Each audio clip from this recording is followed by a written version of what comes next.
Hello and welcome to Susegad Stories from Goa. I'm your host, Clyde D'Souza. I'm a 3-time published author, media professional, and a Goan who loves everything about Goa. My latest book is called Susegad, The Goan Art of Contentment. In my podcast, I chat with some famous and some of my favorite Goans, and together we explore Goa beyond its beaches. From Feni to Fado, Casa to Cashews, come discover Goa like you've never done before.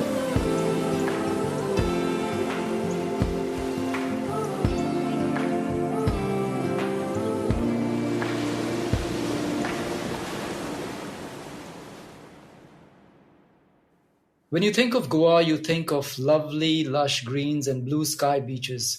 You think of digital detox and an offline vacation. But chilling is also a serious business, and creating content around holidaying and travel is a full-time job. On today's episode, we will meet a creator who moved from Mumbai to Goa to create her own dream life. Insia Lacewalla is the founder of India with Insia, a curated platform for travel in India focusing on unique stays, regional cuisine, and underground culture. She has built a community of like-minded travelers and homegrown brand enthusiasts. Honestly, she did what many of us dream of doing, leaving the hustle of the city and moving to sunny Susegad, Goa. Welcome to Susegad Stories, Insia. Hi, thank you so much for having me. I'm so excited to talk to you about travel and food and experiences, especially since we're talking about Goa. Yes, awesome. I'm very excited too, Insia, to have you on the Susegad Stories podcast. And your life does indeed look charming right now. So can you just tell us where in Goa you're talking to us from and maybe just a little bit about your surroundings? Yeah, so I am actually talking to you from home right now, which is in a small village called Socorro. And I live between paddy fields and a hornbill forest. So just to give you a feeler, it's very, very green. Right. It's quite nice right now. You said that there's a hornbill forest next to where you're staying? That's right. Actually, my living room balcony sort of shares a wall with the hornbill forest. Wow, that's amazing. I mean, that must be beautiful in the mornings or whatever and all of that, right? I have become an avid bird watcher thanks to moving to this house. Amazing. That's super. Everybody's life goal, obviously, to give up living in a metro city and move to a place like Goa. And that's exactly what you've done. Can you just tell us how did that happen? How did it all come about? What was your eureka moment that made you say, okay, I'm done with the city life and I'm moving to Goa? So I was done with Bombay quite a few years ago. I used to work in the hospitality industry, a lot of food pop-ups, festivals, markets, experiences, and I was just churning out event after another. So I think I had reached a point where I was just like, I need to, pause. I'm too young to burn out. And this was about, I would say, maybe 6-7 years ago now. And I moved to Rajasthan. And I was there for about 4.5-5 years, working on a few projects, setting up boutique hotels, turnkey projects. And then, obviously, we all know what happened. The pandemic hit. And in March 2020, I moved back to Bombay. I think moving back to Bombay at that point was also, there was a lot of flux around us. But I kind of came back and realized why I had left in the first place. I feel like Bombay is a fantastic city. It's my hometown. But at the end of the day, I think all of us need to sort of have a work-life balance. And I was unable to achieve that in Bombay. Also, I think moving to Rajasthan meant I had gotten used to having a lot of space, big houses, big roads. And I felt like Bombay felt a little more cramped. So after contemplating it for a couple of months, my sister and I decided that there was really no need to live in Bombay. Also, it was the pandemic and everything was closed. And so we decided we'd just, do something that we've always said we'll do in 5 years or 10 years, which was move to Goa. So we moved. Wow. That really sounds amazing. But it must have been a lot of hard work and a lot of pain as well, right? Because you've obviously lived with lots of conveniences, comforts, a fast-paced life in Mumbai, in Bombay, Mumbai, whatever you want to call it. And, getting away from all of that, it sounds, a lot of us think that sounds really easy, but it's really hard work, right? And a life-changing decision, right? So what was that kind of transition journey for you? You're absolutely right. I think it was easier said than done even for us. It took some time to settle in. I don't think we were inconvenienced by not having the conveniences of home delivery and, just everything a phone call away. The change in the pace of life, that kind of took a while to transition into a slower pace of life, having so much time to yourself that you need to self-reflect and you need to sit with your thoughts and be very comfortable with it. So I feel like that was quite a journey for me. It was difficult for sure, but today when I look back, I think it was necessary. Right. So your brand is called India with Insia, and I have to say I love the logo. I love how that eye goes through it, and it's India and Insia. It's a beautiful logo. And so this company of yours, India with Insia, did you come up with it like when you moved to Goa? Or was it something that you were doing even before that? Because it focuses not just on travel in Goa, but I guess regional cuisine, travel across India, right? So, can you tell us a little bit about India with Insia? How did you come up with it, and what all does it entail? You won't believe it, but India with Insia was a premonition. Wow. I had a dream. And the name came to me in the dream, and I kind of pictured the logo in my dream. I literally woke up from that dream and, quickly like ran to my computer and put it down. So I designed that logo and put that name down immediately, and it hasn't changed ever since. So I think it just came to me, which is why I feel like, obviously, I've been thinking about it so much. I think just my thoughts aligned in some way. So my background is primarily, I used to run a small company in Bombay. It was called Small Fry. And I used to curate regional dining experiences, pop-ups, food festivals. Because of that, I had a lot of access to people like home chefs or people who were just passionate to cook. After finishing my stint with Small Fry, after doing event after event, and when I moved to Jaipur to set up the hotels, I started traveling. And when I was traveling in the country also, I was going to stay at boutique hotels, at B&Bs, because I just wanted to know what there was in the industry that I was working in. And when I moved back to Bombay during the pandemic, I was really itching to travel. And I realized that over time, I think everybody realized that we were not leaving the country for a while. So I was like, okay, this is a great time to, just use everything that I have learned over the past few years about regional cuisine, about boutique hotels, and sort of just create a platform for all these places, because unlike the larger hotels and stuff, they don't have the resources to survive a pandemic.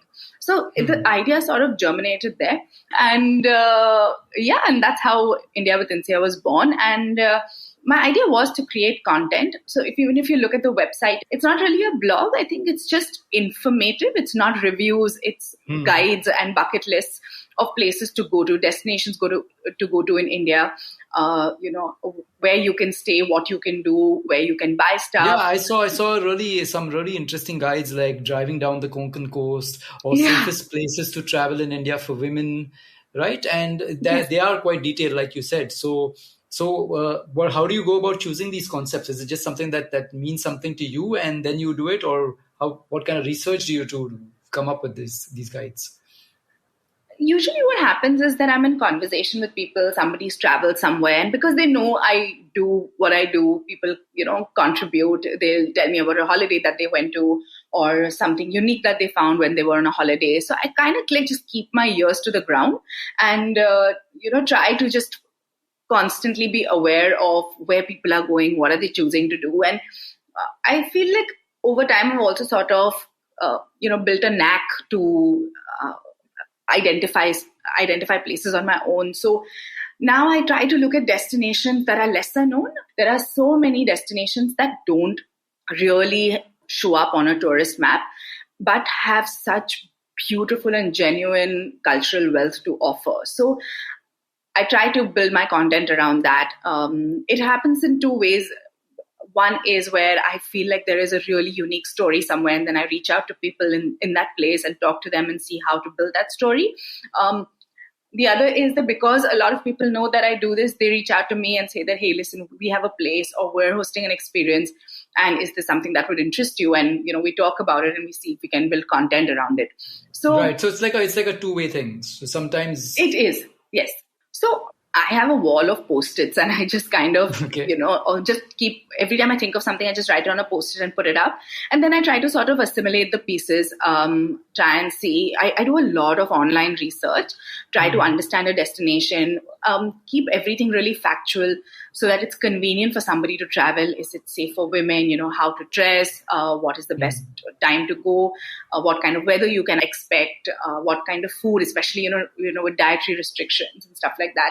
So I try to keep it as factual as possible, but I try to build a narrative around the destination. I especially like the driving down the Konkan coast and how you went about it. Where I think, if I'm not mistaken, it's the same one that started where you start from Kolaba, then you Yeah, move from down Bombay the to Goa. coast, and you just from Bombay to Goa. That was really nicely done, and especially nobody's done like the whole, because everybody drives down, and you have to drive down the Konkan coast, right? Except that you don't go towards the coast as you near Goa. So I think Right. that was quite a nice guide that you had done. Thank So you. what is the most unique, fun, offbeat guide that you like, or that is your favorite one?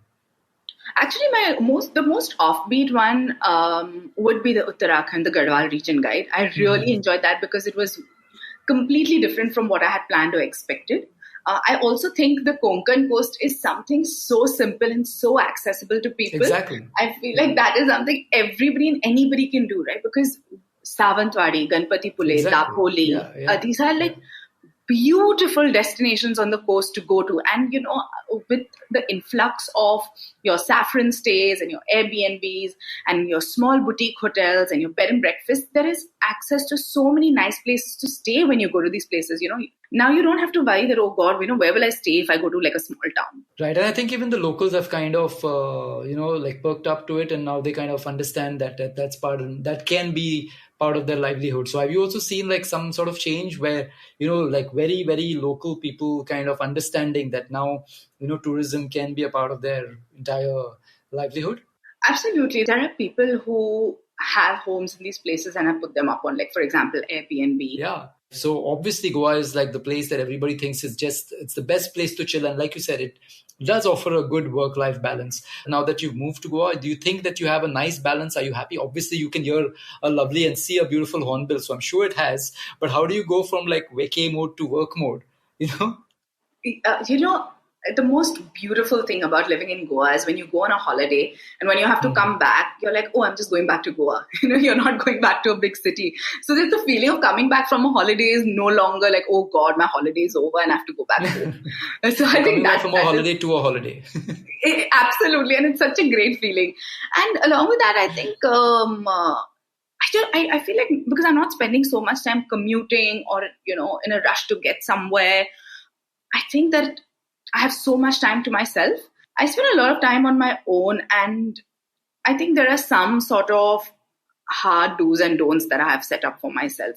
I like routine and I like everything to, function in a way where I know that I'm able to maintain that balance. So when I wake up in the morning, I don't look at my phone. That's not like the first thing I do, which I have for the rest of my whole life.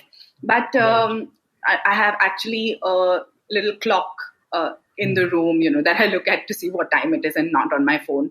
Once I wake up, the first thing I do is listen to music and make a cup of tea and sit in the balcony and, just watch the birds, see how much the landscape is changing every day. And then I literally get into work mode, very easily I get into work mode. It's not like I wake up and I'm like, oh God, I have to check an email or I have to respond to a text.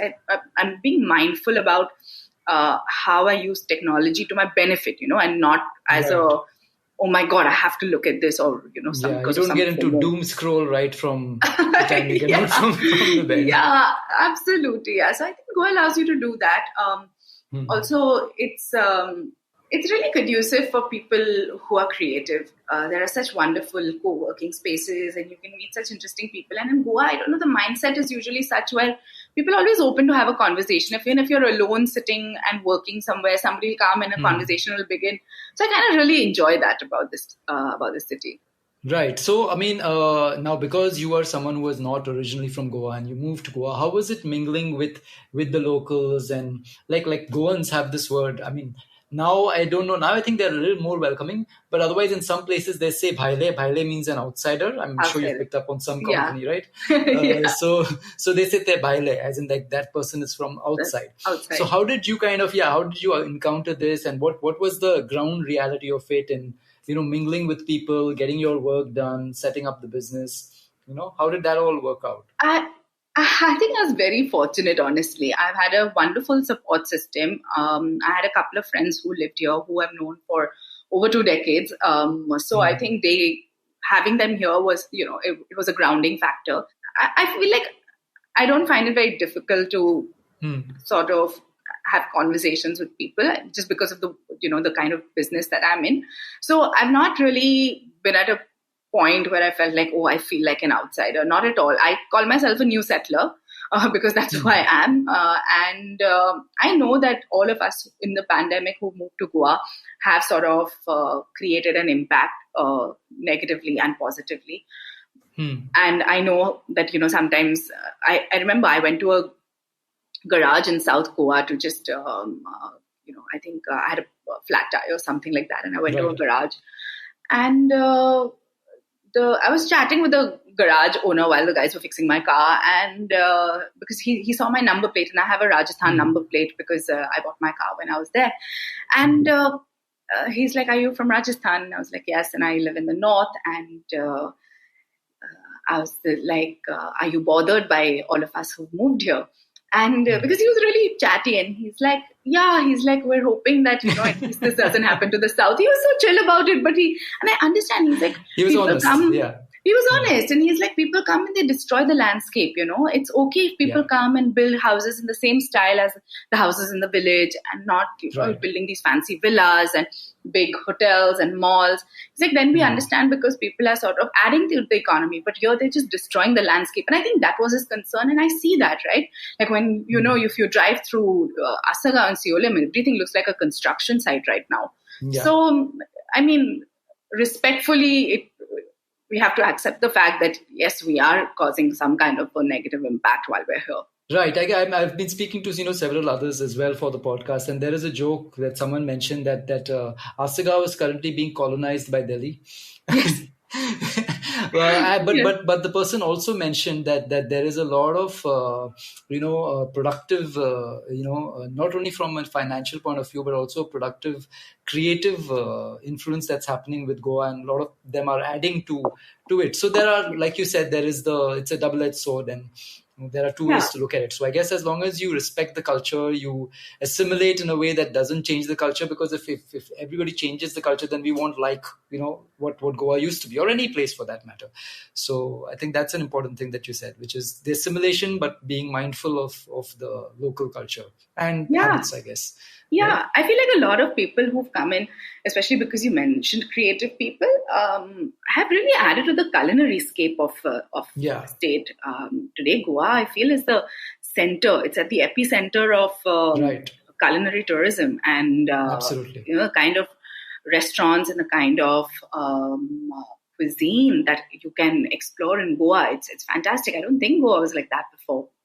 No, it wasn't, and definitely that is something that a lot of the restaurateurs, the chefs that have come there, they're definitely adding to that, and it's almost becoming like this culinary capital of India. I mean, it's very weird, but that's what seems to be happening. And I know a few people now who travel to Goa, and their entire itinerary is just cuisine. That's it. Yeah, You know. yeah, yeah. Now tell me about a typical day in your life. I mean, is it everything that it's made out to be? Is it like you said, okay, fine, the morning is listening to birds, having your nice cup of chai, and then do you buy poi?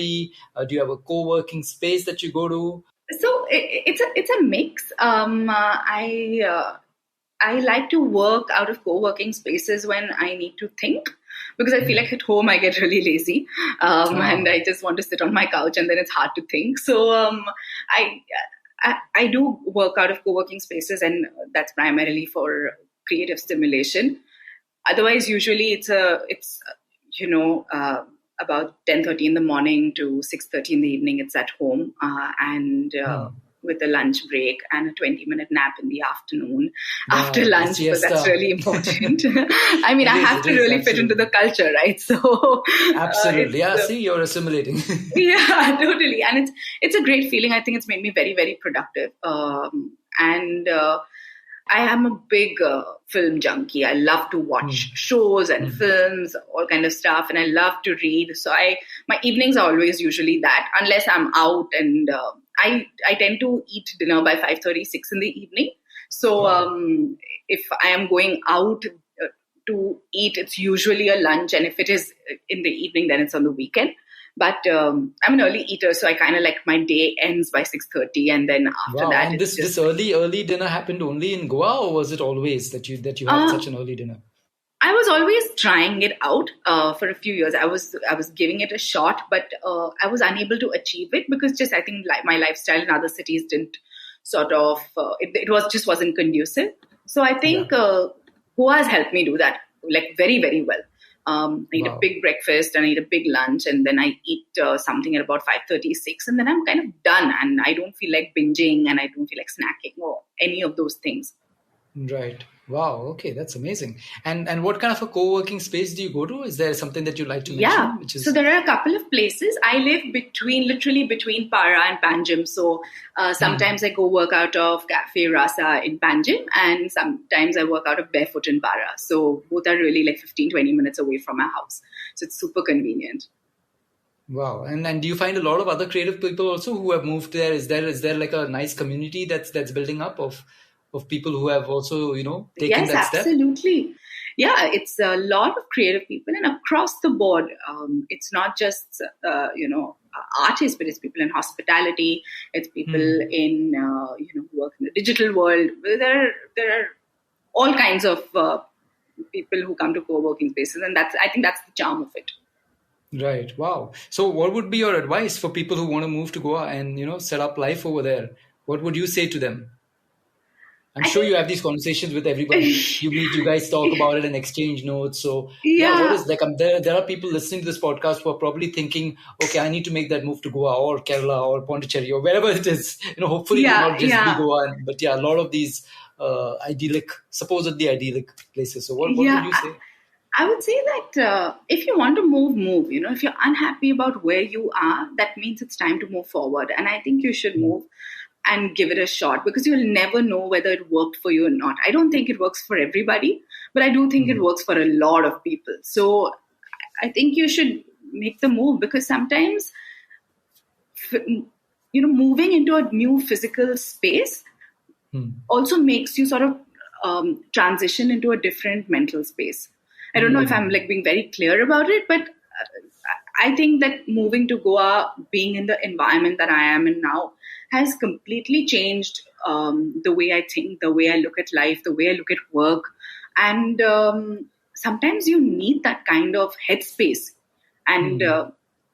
moving to Goa did that for me. So I think sometimes you just need to move into a different space to just enjoy a different way of living. And you need to be open minded. You can't say that, oh, this is not Bombay, this is not Bangalore, this is not Delhi. It isn't, which is why Hmm. you've moved. So I think Right. that's important. Yeah, no, I think that's a very important thing that you said, which is, and I think you were clear that physical spaces make all the difference. Because I mean, honestly, even I think rather that work from home is completely overrated because, at home, you're in a different mind space. I mean, see, like in my book, Susegad, which I've written, Yes. I mention a lot of these things where I've said that, your physical space matters and how Goans are kind of in tune with physical spaces, with nature and all of that. So now someone who has actually done that and moved there and living there, have you found any of those things happen to you? Like that's why I asked you whether, this whole sleeping early was something that you did only Yeah. in Goa. Yeah. So So have you gotten closer to nature? Do you see the water as part of you? Anything like that? I've always been a fan of nature.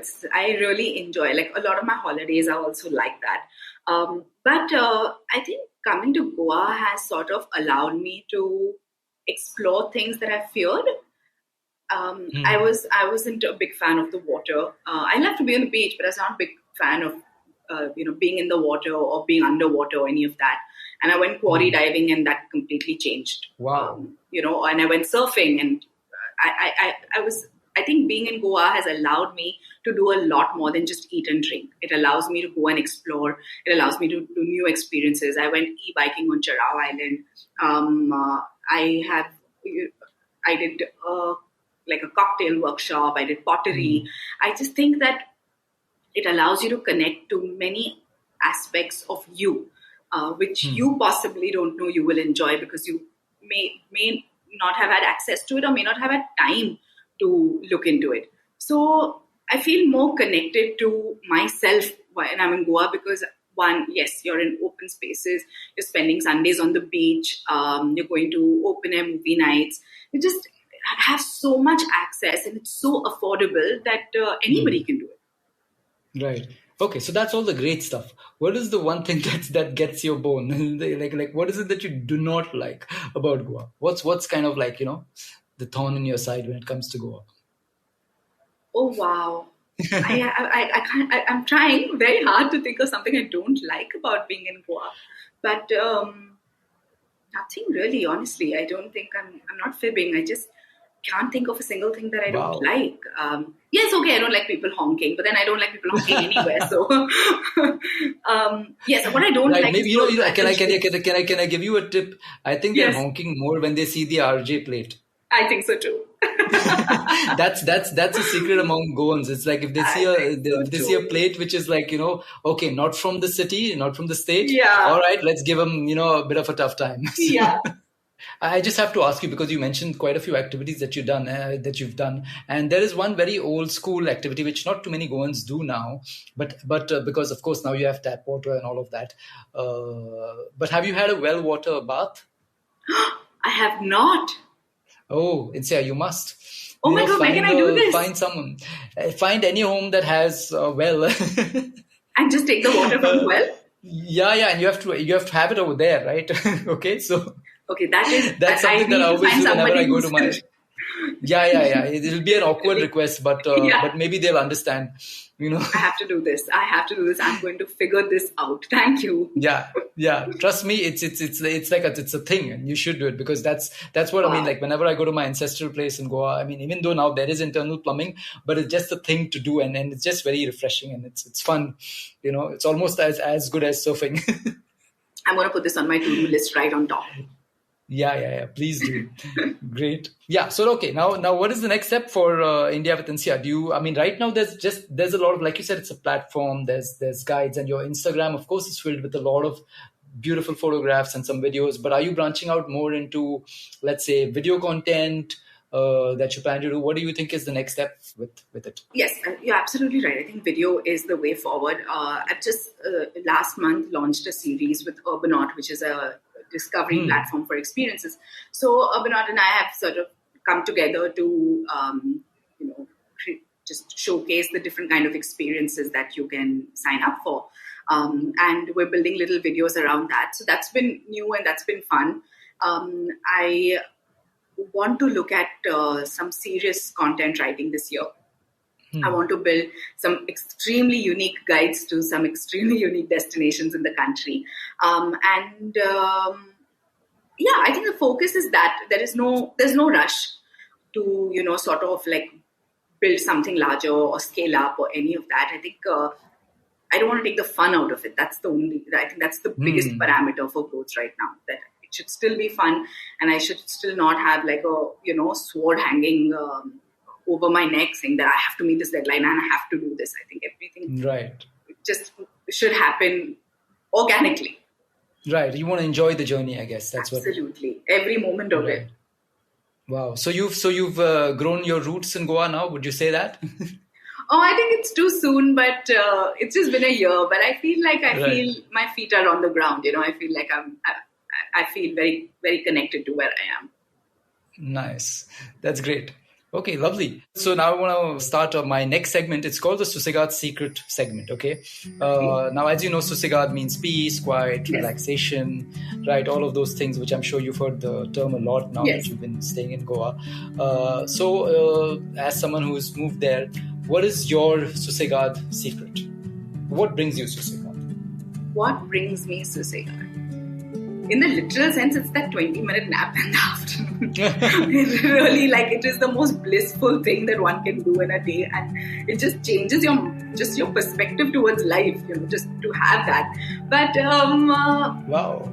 I think I've been able to dedicate a lot of time to myself, to like chill with myself, and I think I just find that like the most relaxing experience one can have, just be able to sit that's really great and do nothing. Nice.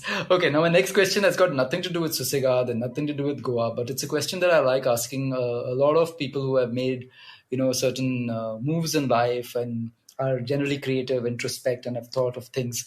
So the question is about love, okay? Because I think that's transformative. It gives you purpose in life. It kind of has a power to change your life. Yeah. Right? So I want to ask you, what is the meaning of love to you? Wow, that's a heavy-duty question. I think it's kindness. To be Nice. kind to yourself and to be kind to nature and to the universe and to people in your life and people you work with and things that you have. I think if you can be kind to all of it, I think it directly translates into love for yourself and for others. So I would say, I think that's what it would be. Nice. That is quite nice. It's simple and nice. All right. Okay. My next round. It's a rapid fire round, but I have now returned it with the help of someone else who I interviewed. It's now called the Uzo round, and Uzo means fire, right? Ooh, I like that. That's a very nice one. Yeah. So it's the Uzo round. Okay. So I'll ask you a few questions, and you have to answer just one word in one word kind of replies. Right. Okay. Moving to Goa. Would you do it all over again? Yes. One thing you love about Goa and Goans. Relaxed pace of life. All right, I asked you this, but I'll ask again. One thing you hate about Goa or Goans? The honking. All right, try the number plate change. Re-register. Yeah, I'm going to do this. All right. Where's the best place? Maybe not the co-working one that you mentioned, but what's a good place that you like to work from in Goa, which is not your co-working? There's Felix in Anjuna, which is nice. Okay. Right. And there is Paderia Preseres, which is in Panjim. Yeah. That's a lovely place. Yeah.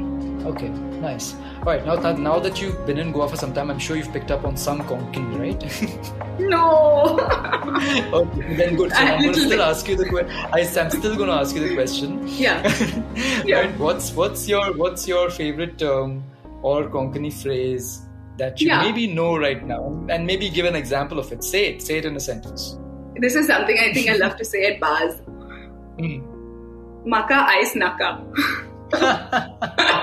Maka naka is, I think, my favorite term. I don't want it. I don't want it. Right. So maka ice naka, maka iya naka, te naka, whatever. Right? Yeah. But currently it's okay. So you don't like ice.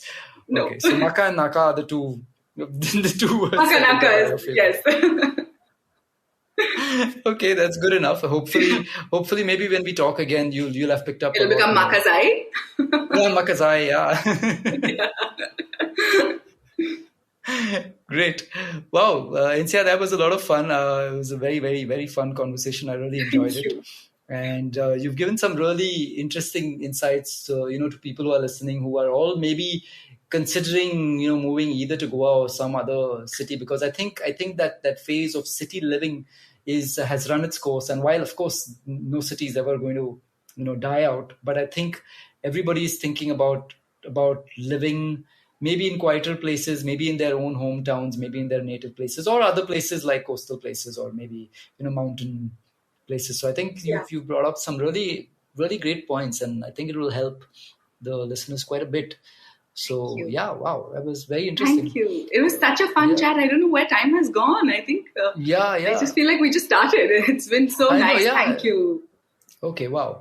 All right, great. So now I'm going to end with maybe introducing you to a term which you may or may not have heard, but I always end by saying thank you, of course, for coming on to the Susegad Stories podcast, and Moga Soni, which means let there be love.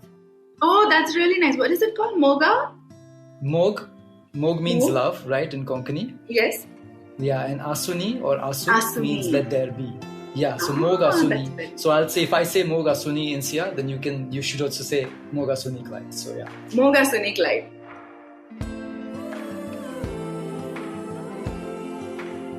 Thank you for listening, and I hope you enjoyed this episode of Susegad Stories from Goa. Do subscribe if you're a new listener and join a community of people who love and live the Goan lifestyle. Again, I'm Clyde D'Souza, and for more Goan content, you can follow me on Instagram at Clyde D'Souza Author. This podcast is brought to you by Bound, a company that helps you grow through stories. Follow them at Bound India on all social platforms for updates on this podcast, or take a look at their other podcasts. Moga Suni, and see you soon.